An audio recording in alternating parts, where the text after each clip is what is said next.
Welcome back to the #1 podcast in the world. We are your hosts, Chase Demoor and Gabrielle Moses. And today we are back with a whole lot of information, a whole lot of things going on. It's been a couple weeks and we're just trying to get caught up on everything. Exactly. We have some sad stuff to talk about, happy stuff, all of the in-between drama.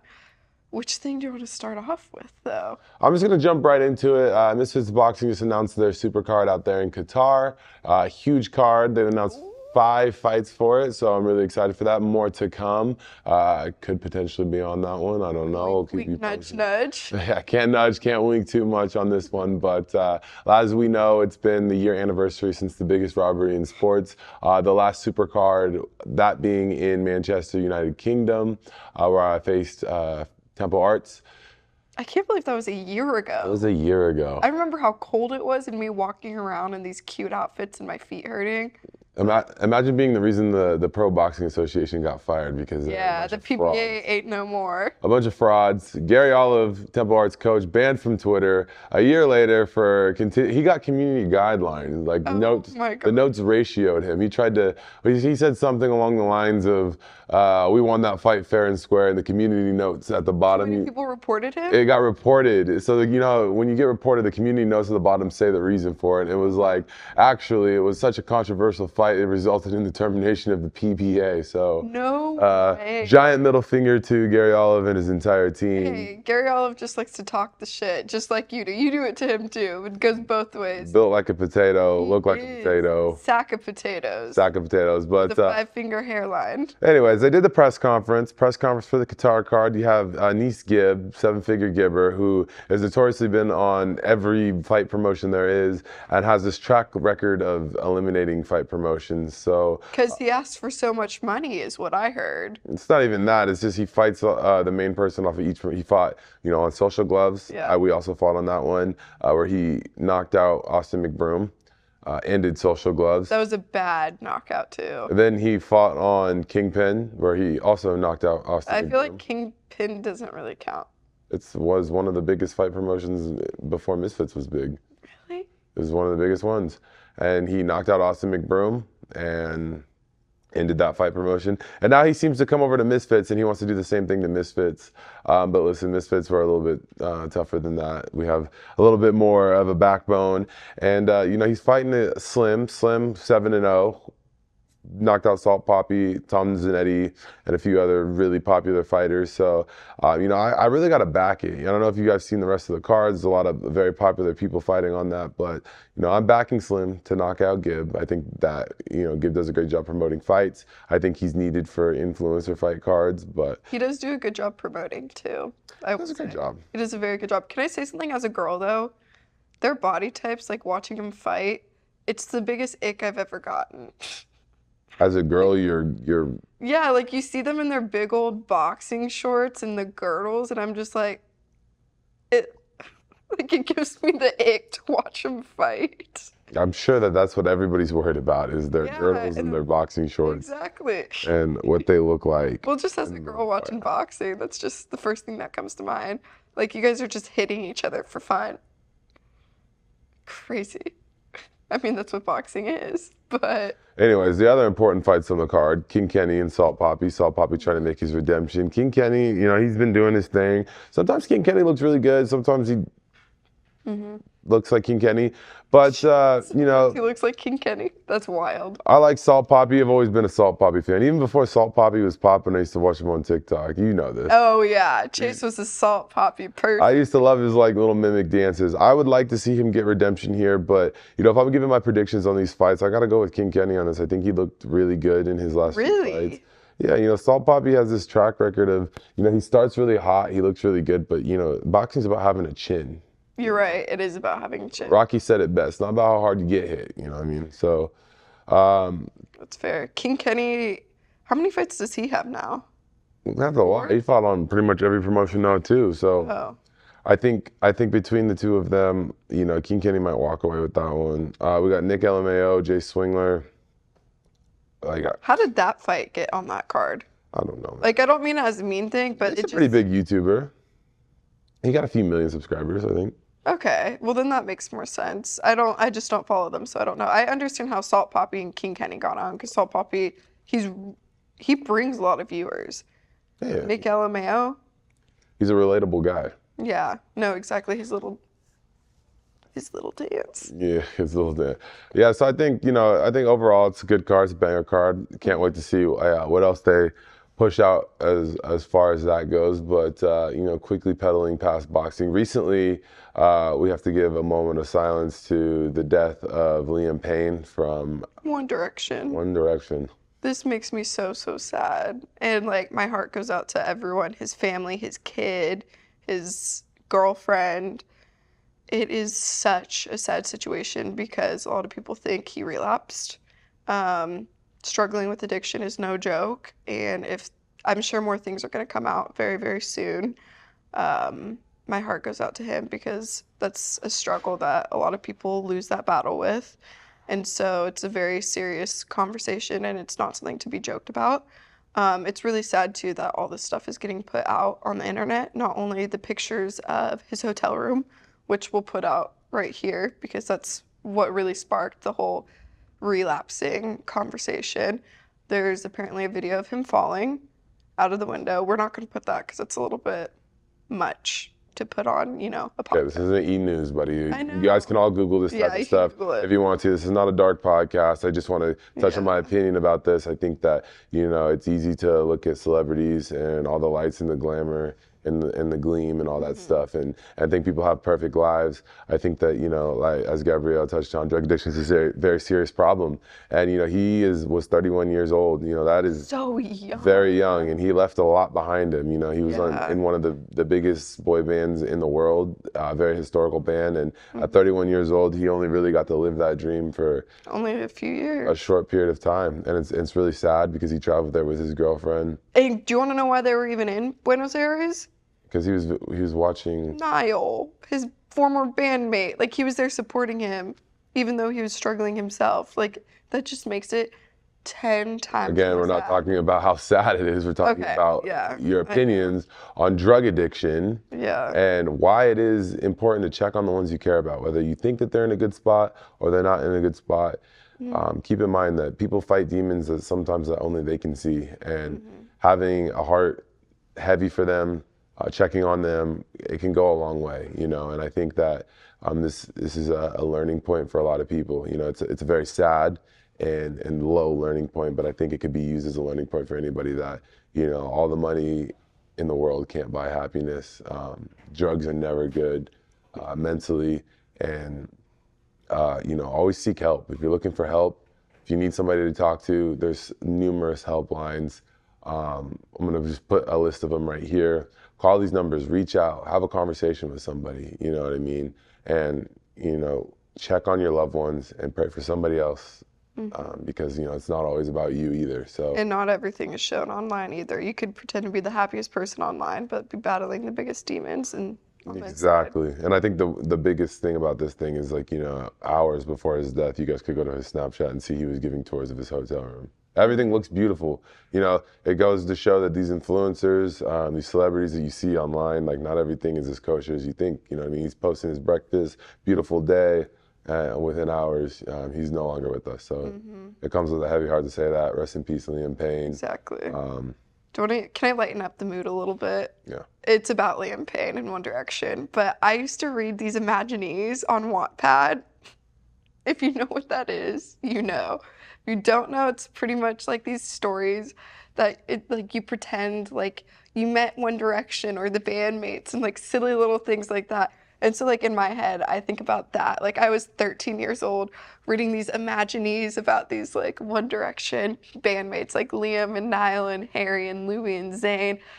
And so now he's not there anymore. And the saddest thing, their first ever reunion is going to be at a funeral.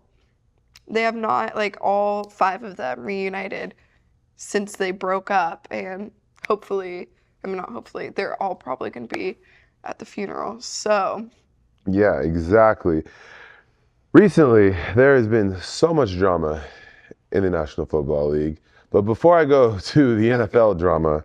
It is football season. I want to reference, I ended up saving it. I just need to find it really quickly. A specific fan at the Baltimore Ravens football game, who is notoriously known for picking fights, went out after a game against the Washington Commanders, went and was went and was looking for a fight to pick. A fight to pick to the point where he found a group of fans where he randomly and abruptly started beating the shit out of outside of the stadium. What? And then posted a video online of him flexing saying, "Nobody can fuck with me."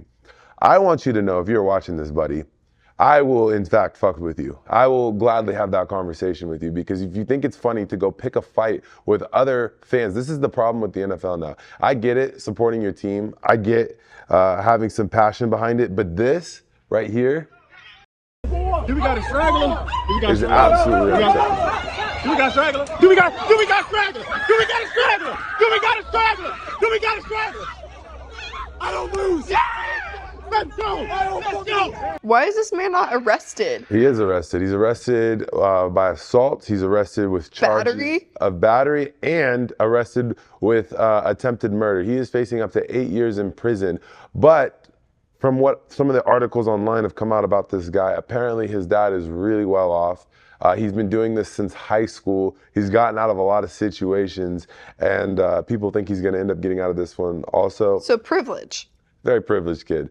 But the fact that he went drunk and belligerent, found the smallest group of men that he felt like he could fight for a viral clip, and just batters him for no reason other than wearing the opposing team's jersey, just out with his boys enjoying a football game, and gets knocked out next to his car for doing absolutely nothing.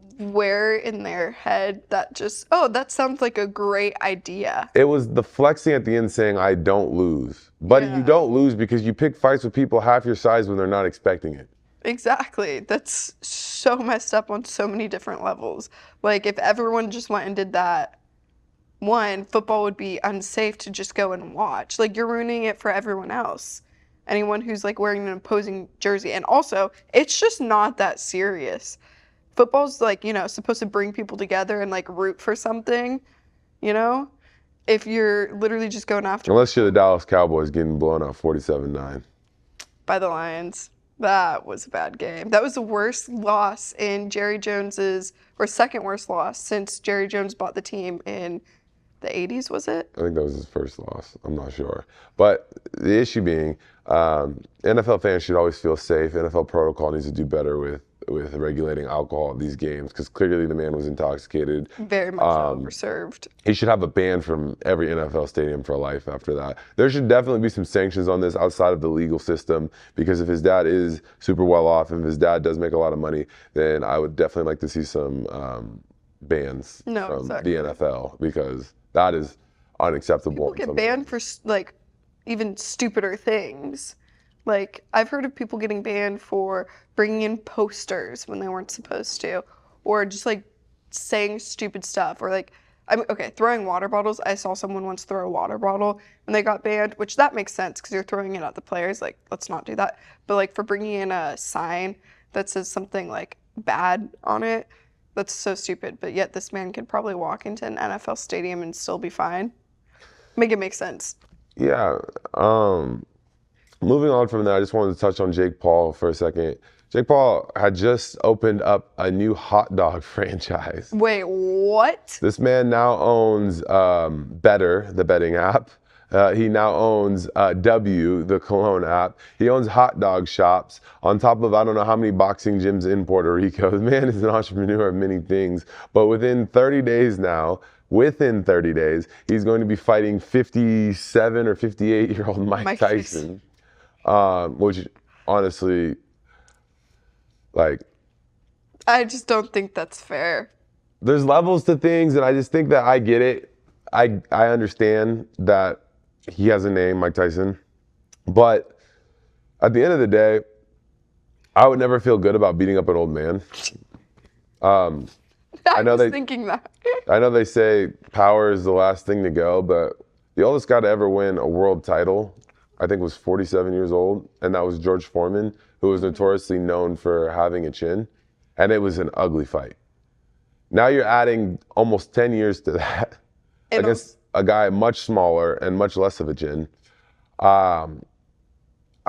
I don't understand or see the value in this. I'm glad that they got a huge Netflix deal out of this. I know this was postponed. It was supposed to happen earlier this summer, but Mike Tyson ended up having some heart issues or Yeah, like the fact that he's having medical issues and this is still happening. How this is sanctioned. It's not. It's an exhibition. Remember, you're not allowed to call it an actual bout. Yeah, but I think they switched it to a bout. Really? I think they switched it, See, my thing is, too, he is double your age. And, like, I get being CEO of Proving He's Point. more than double my age. No, of Logan Paul. Like, I get proving a point, but at some point, it's not always about money. And if he kills him, like, think about it. One bad hit to the head. This man could, like, actually go down. Anyways, yeah, so there's that happening. I don't, like, in my opinion, I just think it's a little bit, like, that's a shell of Mike Tyson. That's not Mike Tyson anymore. Doesn't he already have brain damage, too? I'm sure. Boxing is the dumbest sport in the world. That's why he has the lisp. I think he had the lisp before. Oh, I thought he got the lisp because he got hit in the head so many times. No, I just think you got to be some sort of crazy fool to want to do a combat sport. Like, you mean to tell me that you're going to go out there and fight somebody just for the hell of it, for the entertainment of others? Modern day gladiators, but me personally, like, I think it's really dumb. I'm a hypocrite, but, like, listen. Yeah, at 57, I would hope you're not fighting still. Yeah, well, we'll see. I wanted to touch quickly on the Lieutenant Dan and the hurricane situation down in Tampa, Florida. Oh, geez, no, that's all bad. With the GoFundMe. Yeah, the Terrence guy opening up a GoFundMe and made like a bunch of money, and Lieutenant Dan ended up getting like offered a kick deal at first for like $100,000 or something like that, and like a new boat. And then the daughter. Did you see what the daughter said? Of who? Lieutenant Dan. Lieutenant Dan has a daughter. Yeah, she pretty much came out and said, "Stop giving him money. It's literally going to feed his addiction. Don't donate to him. If anything, give him a new boat. Don't let him have the physical money because he's going to end up dead." Well, the problem is like I've seen videos of people bringing him food. For example, he asked for like a 16-ounce jar of peanut butter, and somebody brought him the 2 big Costco ones for him, and he was complaining about it because he didn't have enough room on his boat, which I get to an extent makes sense, but at the same time, I also, like, you got to be grateful for some things, you know what I mean? So it's like, you didn't have to pay for it necessarily. You got that money. I know Terrence was really involved in the homeless community over there in Tampa. A lot of hurricane relief over there. He found Lieutenant Dan who stayed on his boat. You guys can obviously look up the story. I don't have to really be one to tell you, but you know, Aiden Ross reached out to him, offered him an opportunity to make some money, get a new boat. Obviously, he had to rescind the offer because he was worried that he was going to fall back into like his addictive ways, which makes sense. Like, you can't just take somebody and just drop a bunch of money on them when they're recovering addicts. Yeah, some people just don't know how to handle that money, and it could send them into a really bad spiral. But the thing was, there was a GoFundMe, and the limit of the GoFundMe was like $2,500 or whatever. It ended up making close to $30,000. But I think it was 45. But guess what? Lieutenant Dan didn't even have an ID. So the GoFundMe wasn't even in his name. Some third-party guy got all the money from the GoFundMe. This man, Lieutenant Dan, doesn't even have a bank account. So they had to call like the police, the court system, and be like, how do we get this man an ID? Terrence. Yes. How do we get him an ID so he could get this money? And they were trying to help him get an ID. Yeah, but then there's a bunch of backlash too, because people are like, well, is he ever actually going to get the money? Is he actually ever going to get an ID so he can open a bank account? And what happens if he loses it again? Okay, well, that's not even the main problem. The problem became when Lieutenant Dan started blaming Terrence for stealing the money. As you guys, I'm sure, know, Terrence ended up giving him $7,000 up front because that's what he could pull out all at once. He gave him all the $7,000. Lieutenant Dan, I think, offered him like 10% of or something of whatever the $45K that they made is. I'm not sure about the exact numbers, but obviously he was just wanting the money. He did blow up in popularity, but the problem is when you give people all of a sudden fame like this and all of a sudden money like this, they start acting out of character, which you see a lot of in a lot of these side clips of Lieutenant Dan yelling at fans and having security and talking bad about people, acting ungrateful. Who knows what he's doing with all his money? Shout out to Aiden Ross for giving him the the boat, like that's huge as it is, but you know, in a lot of ways, it can be more damaging than helpful if No, exactly. if it's not done the right way. Yeah, you have to be really careful with those situations because, like you were saying, it could ultimately lead to some very bad decisions on Lieutenant Dan's part, or who knows, it could even give him like unsafe circumstances. He's living on a boat. Anyone could find him. Like, think about a crazy fan. Fan's insane. They could do some crazy stuff. So his safety is almost at risk too now. It's not even his safety. It's more so like I'm happy to see that there are people like Terrence out there who are willing to help people.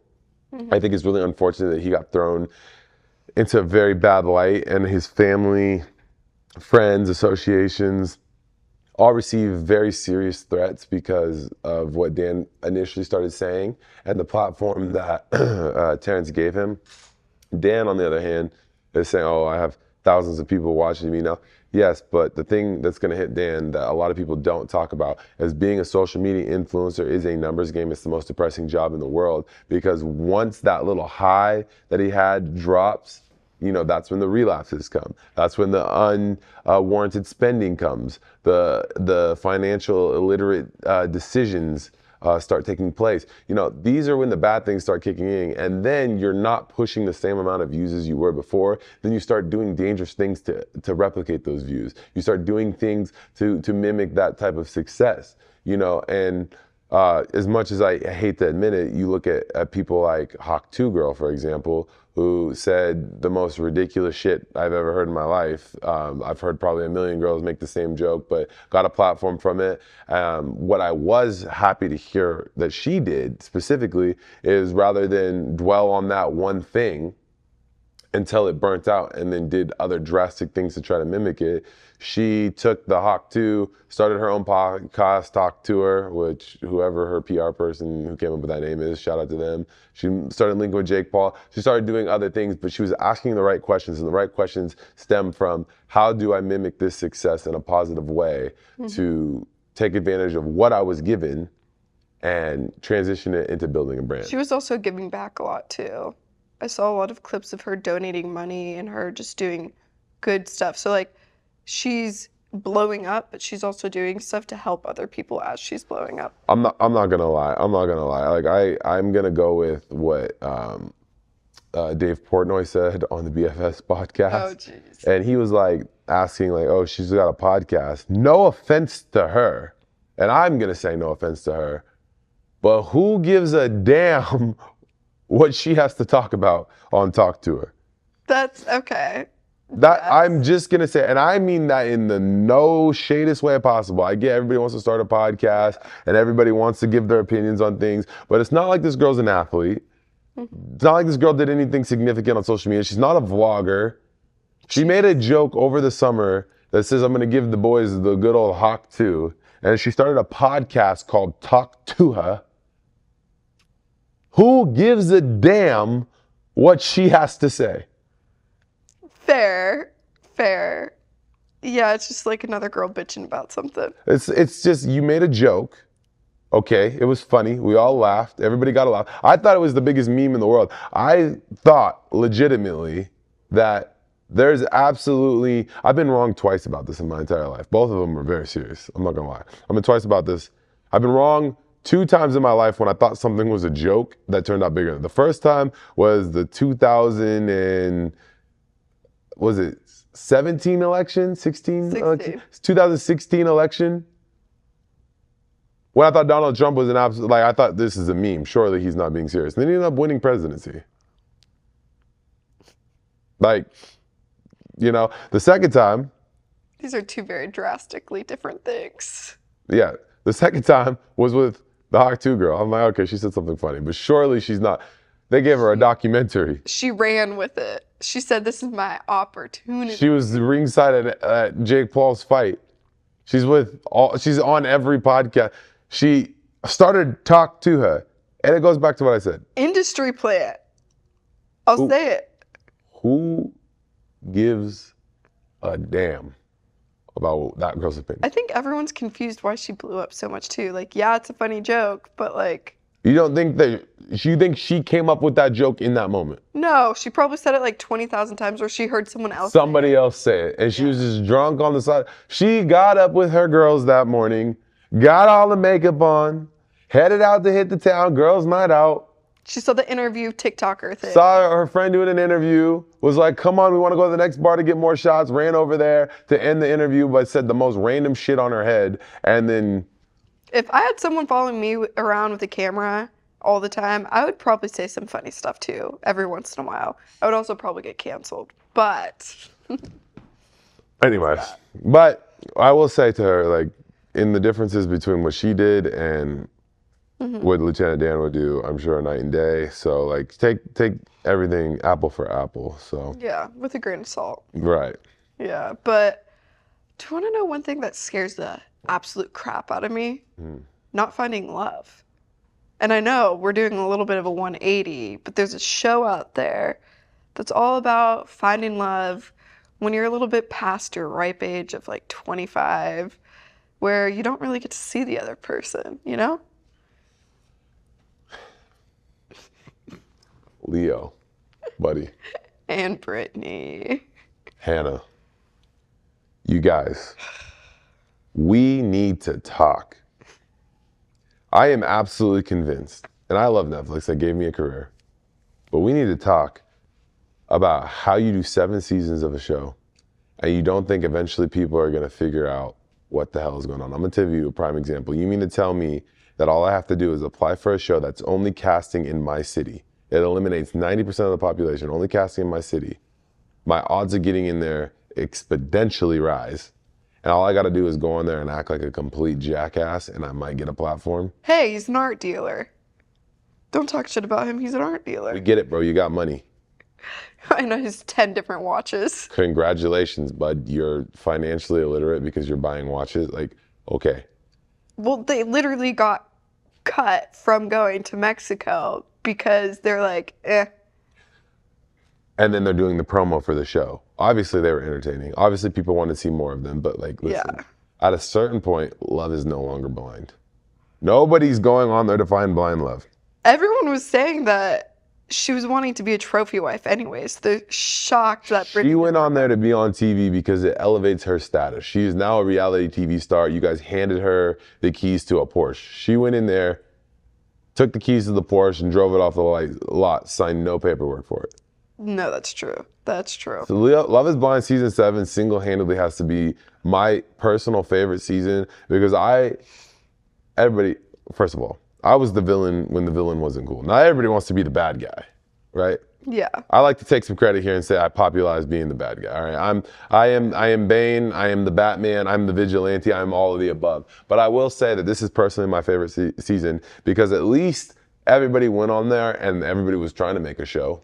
It was pretty interesting. There's a lot of issues though throughout it, through whether it be the casting or whatever. I mean, you got to think about it. So Netflix says we're casting in, for example, Washington, D.C. So only people in the Washington, D.C. area can apply for the show. So now you take a population, how many of them are old enough to be on the show? Yeah. How many of them the right age are going to fit the puzzle to match other people that want to be on the show?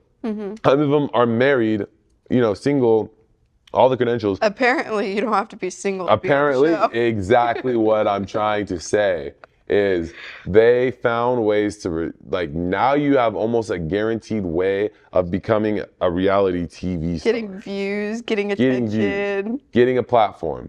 You have almost a guaranteed way of doing it because you've now found a way to essentially popularize yourself off of potentially saying something ridiculous. So all you're telling me, all I have to do is lie to get some views and attention? If they ever go casting for Love is Blind, Springfield, Missouri, Gabrielle, you go on there and you'd be like, hey, I'm in Springfield, Missouri. You post a picture of stuff, they're going to be like, oh, she's a pretty girl. She's got a little bit of a platform, so she's got a personality. She can talk. She's not scared. They're going to put you on the show. And you know they're gonna put you on the show, so what are you doing? You're looking at every other TV show of all the popular people, all the stupid shit that they've said, all of the dumb shit that they've done, and you're like, okay. Creating the most viral moments is what you literally have Recreating to the do. most viral moments so that when the show comes out, your popularity essentially ascends. But it's apparently worked. They're on season 7 and it's still getting freaking views. It works. I'm not saying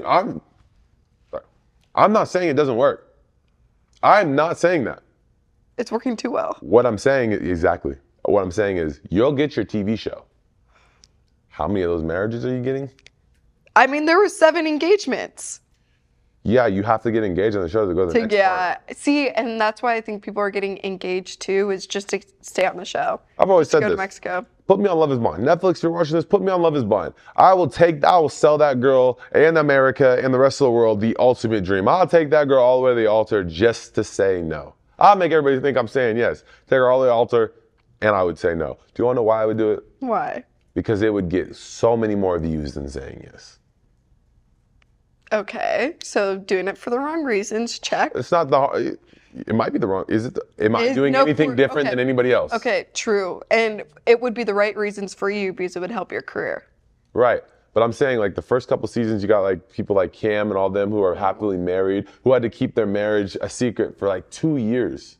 For 2 years, they had to keep their marriage a secret for the show to get edited and come out. Nowadays, nobody's sticking together, nobody's lasting. You say what you want about me, but at least I'm being honest. I would take that girl all the way to the altar just to say no. Because at the end of the day, it's like after the show, if I really liked her, then I can make it work and go at my own pace, 1. 2,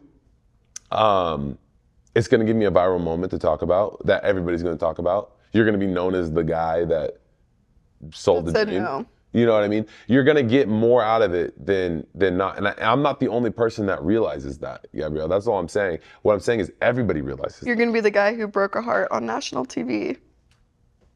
And people are gonna be like, oh, how dare you? And then you're gonna look at all of them and be like, so you wouldn't do the same thing? Well, the thing is too, you could decide what you want to tell them in the pods and what you want to hide from them. Like having kids. Like literally, Tyler, who had 3 children and whose baby's mama's mom was posting on Facebook this post saying, have you seen him? Hashtag love is blind. Hashtag Tyler.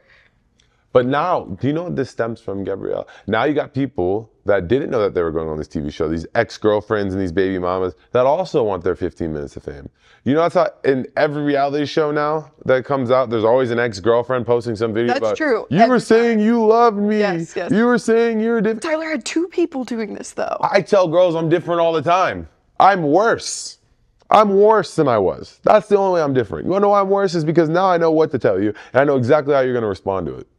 That's called manipulation and gaslighting. No, manipulation would be me telling you something that I know you're going to react to in a way that I'm telling it to you to where it victimizes myself. I will never play victim.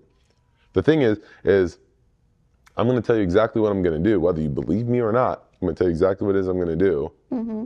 And then you can either go with it or not, because it doesn't matter what I say or what I do at a certain point, it's not my fault anymore. Because now you are going on a TV show. Yeah. Fully understanding that everything you're doing is being recorded, right? And now you understand that this TV show is for such a short period of time that you only have so many moments. And people used to think like, the more I talk, the more I'm gonna get on TV. No. And I made a point of telling all the new reality people that it's not how much you're saying, it's what specifically you're saying. So now people are going on there trying to make all, like we said earlier, make all these viral points, right? Now they've done their job, now they're viral. Now you got all these little side people down here that are like, I didn't know he was going on a reality show. How is he getting so popular from doing this? Blah, blah, blah. How do I mimic that? Yeah. Well, they missed their chance to go on the show, so what are they gonna do? Post DMs. Yeah. The DM from Tyler. Exactly. While he was supposedly engaged to Ashley, and yet he got drunk one night and said, I love you to another girl, saying, can I please come over? Oh, messy, messy, messy. And these men are in their 30s. These are grown-ass men. I know. That's why it's always so funny whenever you meet the Love is Blind people. It's just messy. The men are messy. I like Shane. Okay. Yeah, they have personality. Shane is messy, though, but I like Shane. So messy. And it's like, Bartiz. At least just send a voice memo, because then that gets deleted later. Bartiz. Oh, the most hated person ever. Like, hey, Yeah? say what you want about them, but they are entertaining. I will say that, like, it goes back to what I said. At a certain point, it's not on them. Netflix, like, you got, like, I love them, but they also know what they're doing. You don't think that there's people at Netflix that are like, oh, we know if we put X, Y, and Z on this show, we're going to get a show? Well, yes, because it is about views. Netflix only cares about views. So maybe they are looking past, like, some people's histories. Oh, gosh. There's some things you can't look past, though, like Bohan and his possible assault case. Bohan and assault case. Yeah. It was posted in, oh my gosh, Are We Dating the Same Man? The Facebook group that has like 60,000 girls in it. This Jesus. girl posted a warning weeks before Love is Blind came out and pretty much was like, hey guys, don't go on a date with this man. Posted a picture. No one at this point knew he was on Love is Blind. So she was not doing it for clicks or anything. She was just saying, red flag, be careful. I went on a date with him. We started making out. Things escalated. I didn't want to go further. He did. He continued with it, and I was crying. It was not good. Like a warning to all the girlies. So when was the date that this happened? Was it before the filming of the show? I don't know. But this is not the first time Netflix has looked past like a criminal history either. Well, it's not even like they're looking past the criminal history. I think sometimes, specifically with Netflix, it's like you do background checks. Like I've done so many shows for them. You do background checks. They do everything that they can, but people always have skeletons in their closet. So I think that it is also important to understand that with great personalities and great characteristics, you have to expect some baggage. Whether it's having kids, having crazy ex-girlfriends that want their 15 seconds of fame too, or always the post-production when, you know, the cloud of the reality TV show starts going away, so people start picking fights with each other. Yeah, no, that's true, that's true. It always comes, it always happens. I just can't imagine putting your whole life on like blast like that to have the most terrible reveal either. Because like, you don't see each other's faces. And like, what if you said all this stupid stuff or did all this stuff just for clicks and whatnot, and then you get revealed to the other person and it's just the most awkward and terrible reveal ever. Like Leo's and Brittany's. That was bad. Did you watch it? I saw. Let me just put my head in your neck and start kissing your head and start groping you nonstop. Well. We're not even groping. It was like the petting. Like, well, that's what happens when. Never mind. Let's just say, like, in certain situations, like sometimes people are batting out of their league. You got, you know, a minor league baseball player get the call up a little bit too soon. And I think that, you know, when you start batting out of your league, you don't really know how to react. So yeah. I think in that situation, you look at it like, oh, well, now I have the backing of thousands of people watching back home. So maybe this girl could be a match for me. It's no secret that they didn't make it very long. And it's really unfortunate that we didn't get to follow the tea a little bit more. I know that Tyler, for example, on that season as well, he's doing well. But, you know, he's one of the most talked about people right now because of the kid situation, because of the baby mama situation. So. Such a different situation. Even in Love is Blind Habibi, you got this super tall supermodel coming out. Sarah Ann. With the short guy. Oh my gosh. That was almost worse. That was the most awkward reveal ever. She saw that she was taller than that man and she said, I'm just going to pretend like smile and wave, and boys. It came across so unauthentic and so ungenuine. So bad. See, that's what I'm saying. You spend months pausing your real life to go on a show, to put your heart on the line, to like put yourself on blast, and you get that reveal? That's what I'm saying. Well, so bad. I'm happy to see Love is Blind is extending to other countries and cultures and all that. I hope that it continues immense amounts of success, but you know, don't sit here and all of us pretend like people don't know what they're going on that show for. No, exactly. They ulterior motives for sure. 100%. Can we talk some shit on someone or some people, some athletes? Okay. Because it's football season now, basketball season, whatever. These athletes get put on a pedestal. As we should. No, you're just a human. I'm sorry, just because you have a multi-million-dollar contract doesn't mean you're better than anyone else.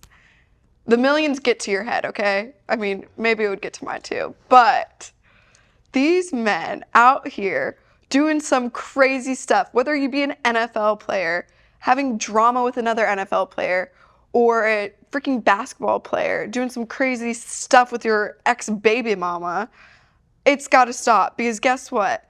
Alex Cooper's out here making more money than all of you. It's insane. And you guys are here doing your all professional athlete stuff. Like, for example, you sent me this TikTok just comparing how much Alex Cooper made compared to these professional athletes. I wrote it all Making down. like $43 million a year or something. Almost 42 million to talk shit. A year. A year.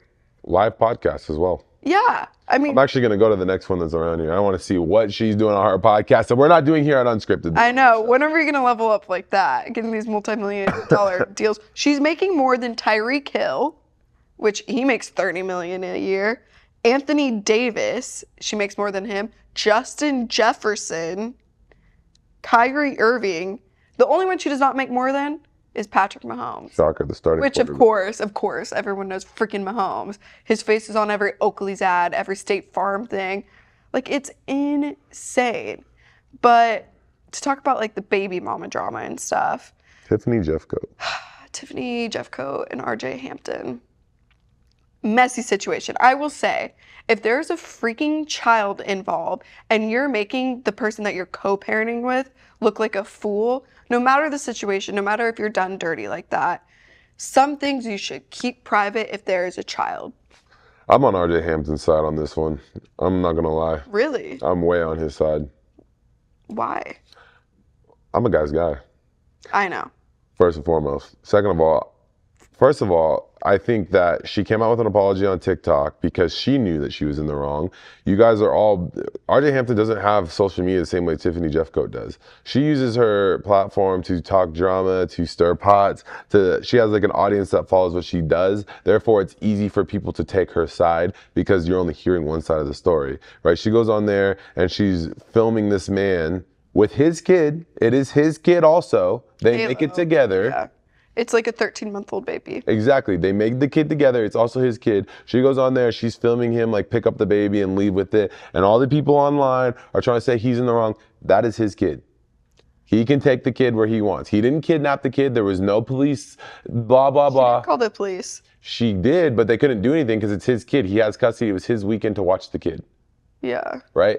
He picked up the kid and left because he was tired of hearing her talk about how he didn't get her a hotel room. Well, that was in their agreement.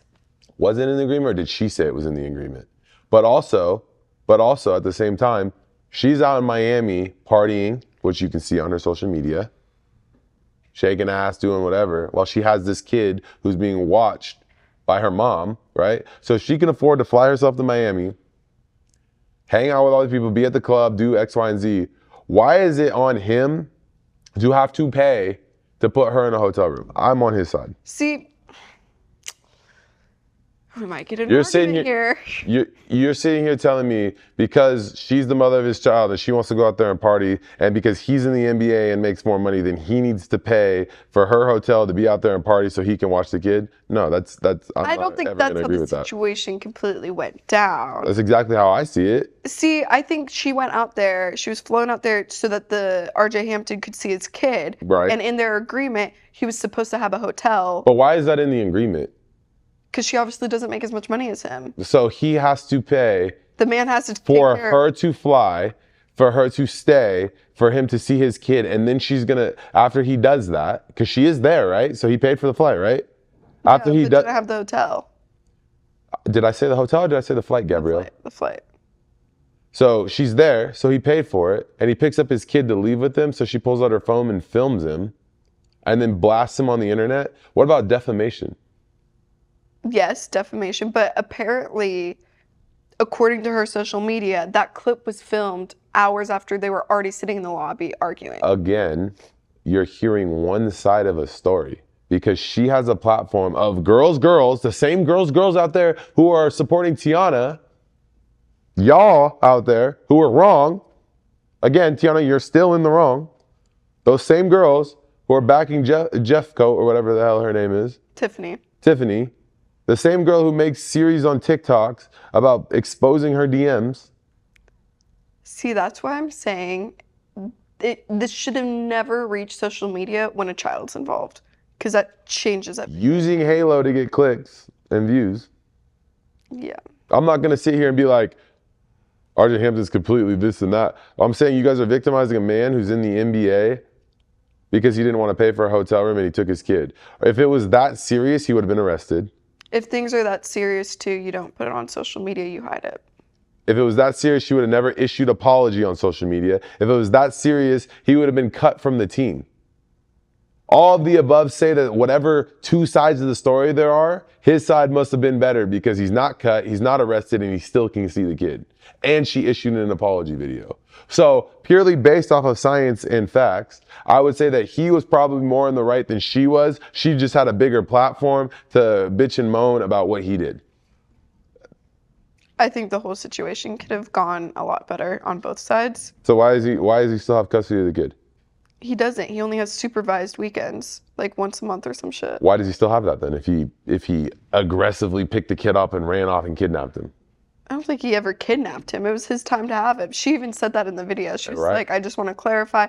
Right. It was his time to have a big She had to kid. come back and clarify And she because her fans were trying to cancel him. Well, she was also saying, I was just super worried because he didn't really say No, anything. she was trying to get clicks.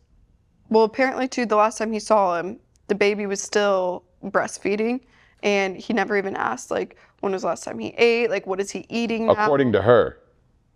Okay, she's a mom, though. She's gonna freaking No, you're being biased now. You're being biased. You can't be biased and say like this or that. You're doing the same thing as all those other fans online are doing, and you're just taking the opinion of one person. Like, He hasn't said anything about the situation. I am not saying either one of them are right or wrong, but what I am saying is that there's two sides of the story, and if I'm looking at factual evidence, the NBA has a strict policy on anything legality.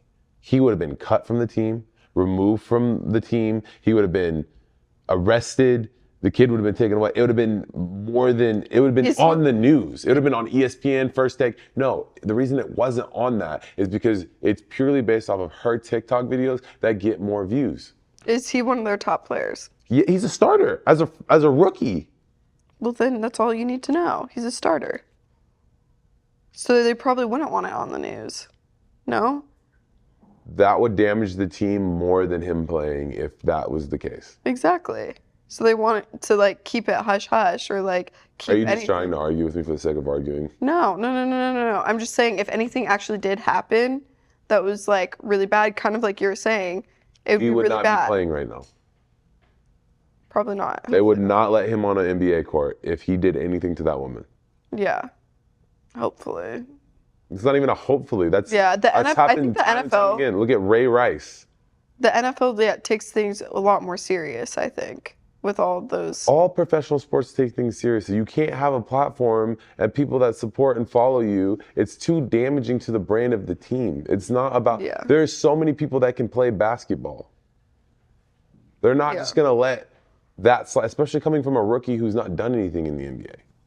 I'm just saying there's two sides to every story. You can't sit here and cancel a man because girls on the internet, when the internet is majority girls, trying to take the side of a girl who's just being an opinionated clout farmer. See, well, I'm interested if he's ever going to say anything about it. Why would he? He's too busy making millions of dollars in the NBA. You think he gives a damn about her 200,000 views on TikTok? You think he gives a damn? Well, I was looking at all the videos. It ended up being almost 25 million views she got total. You don't think that he's pulling 25 million views in the NBA? Even if he's not pulling 25 million views, he's making $25 million.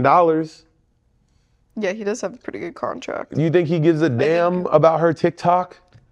She could go TikTok her dance out that way. Because I'll tell you, girls are a dime a dozen in the NBA. I hate to break it to you guys. I know you guys think you're the only ones and you'll never find another one like me. That's why they broke up. He was cheating on her the whole time. Shocker. You took a 20-year-old in the NBA and said, don't cheat on me. Even I can tell you basketball players are worse than football players with that.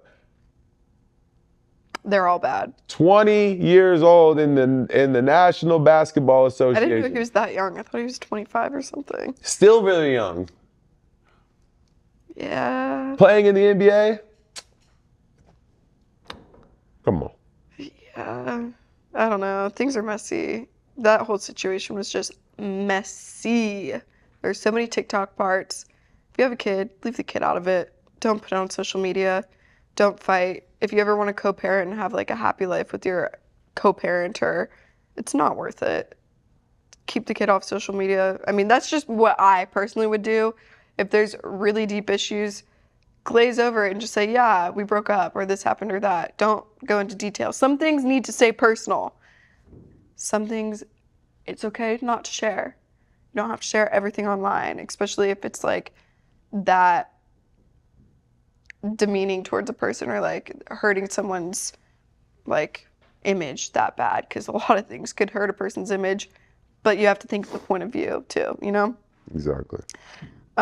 Changing roles a little bit. We're talking about TikTok quite a bit and crazy stuff that happens on TikTok. A lady really pissed a lot of people off. A lady who found a rug in her backyard. Come on, be for real. We're all doing these at-home DIY projects, excavating things. We all sometimes find some crap in our backyard. That home was probably there 30 years. Duh.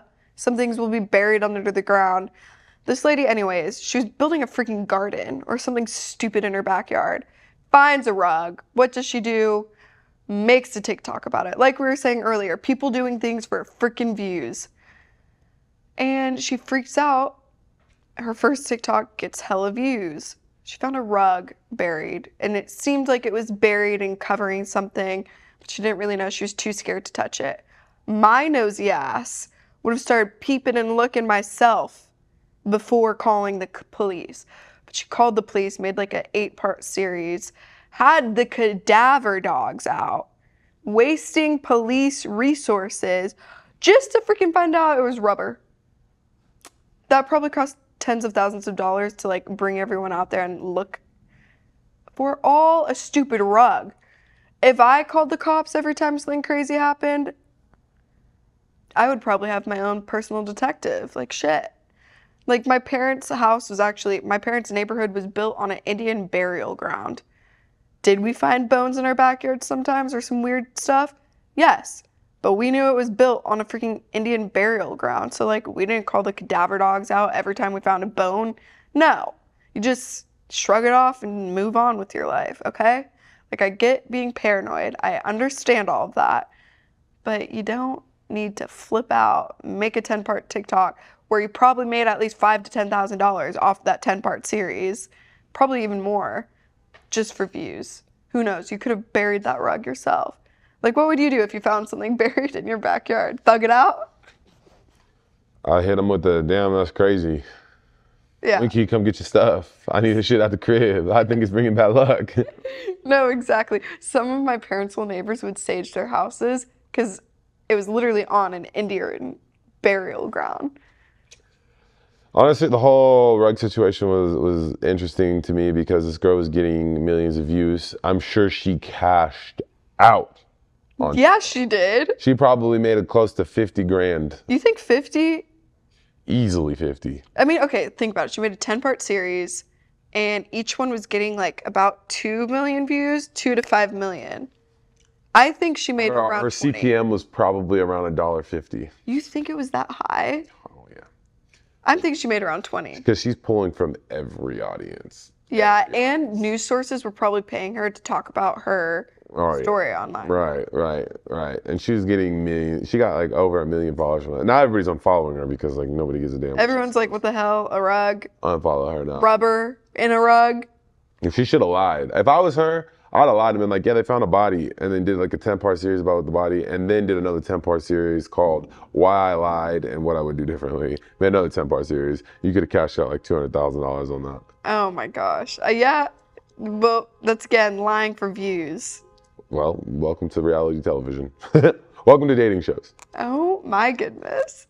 We weren't going to go there. We were not going to go there. But dating shows, TikTok has crazy dating stories too.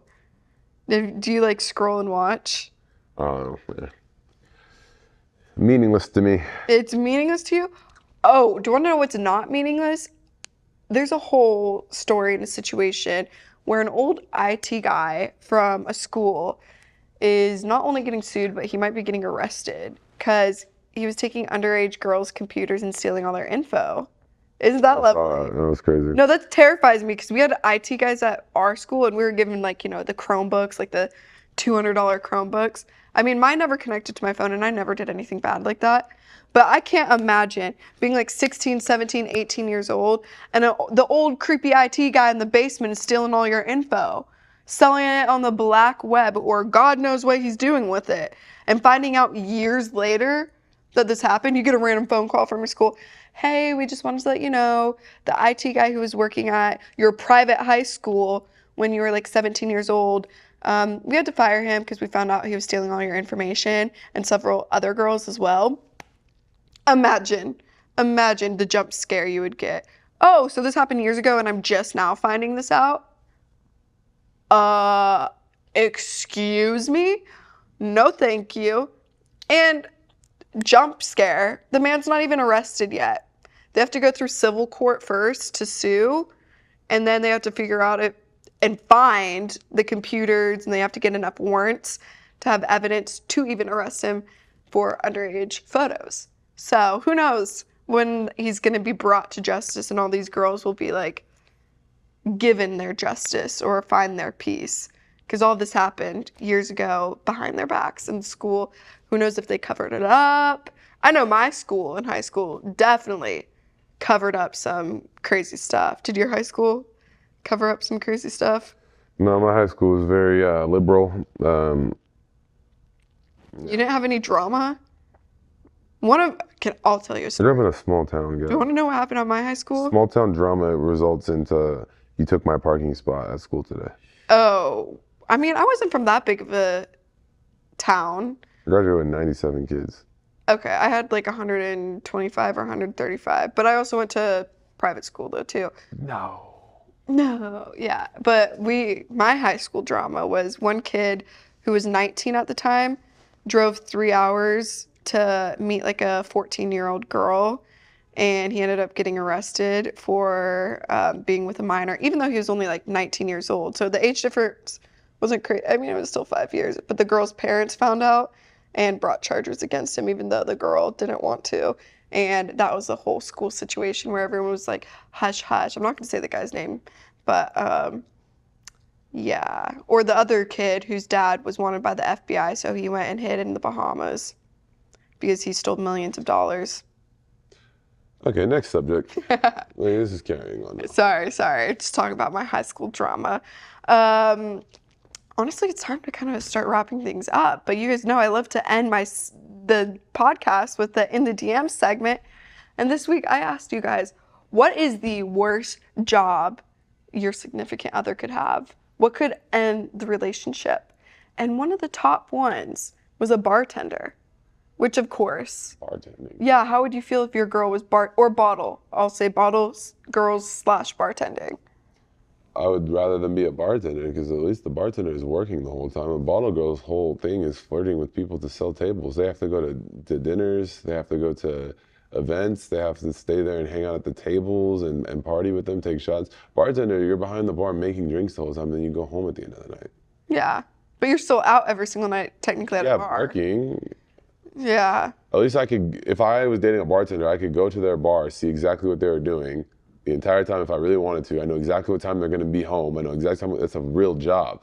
A bottle girl, on the other hand, their whole job is you wake up at 2, 3 o'clock in the afternoon, you get a text saying you have to go to a client's dinner, and you have to go basically get. They pimp out the girls like that? Yes, and you go sit at the dinner and you flirt with them, and then you get them to spend money and come to the club and buy. That's how you sell the tables. That's why bottle girls are employed. They have to sell tables, and they have to flirt with the guy and get them to spend more money, and then they hang out at the table. Hell no. And then you don't know. Sometimes, like, if they spend enough money, like, they can get off early, or they stay later, and then like that's the whole point of a bottle girl. That's why they. Is there a guy equivalent to this? Yeah. There is? Yeah. Are there like guy bottle? Yeah, guys? I was technically one. for all like the bachelorette parties. Yeah. I'm dead. Yeah. I could see Chase bring out the bottle. My old manager when I worked at Casa Amigos in Arizona, I was one of like 3 bottle boys. You have to like request us, but yeah, we come, That's we do the bottle. crazy. Yeah, one of like 3 of us. Chase the bottle boys, wild. Transitioned it into reality television. It's crazy. Oh, that's a perfect transition though. You already knew how to flirt and do all that stuff. But the next job that was said to be the worst was a chef. A chef? Yeah, because think about it. I could see it. You're gone on almost all the major holidays because people go out to eat on those holidays. You work every single night. What are you basing this off of? Like cheating or just basically off of emotional? No, yeah, emotional. Like it could lead to cheating. Because if you're gone all the time. I don't see a chef. No, but like think about it. Once you get home from work, you're not going to want to cook for your significant other. Shocker. You're gone all the time. Like, Shocker. It's pretty physical labor being a chef. How dare you have a reliable job? Hey. How dare you have a respectable line of work? No. But the last one was, and I get this one, leads to cheating the most. If you're a pilot or a flight attendant. Because usually you work 3 days on or 4 days on and 3 or 4 days off. And you're flying to different countries.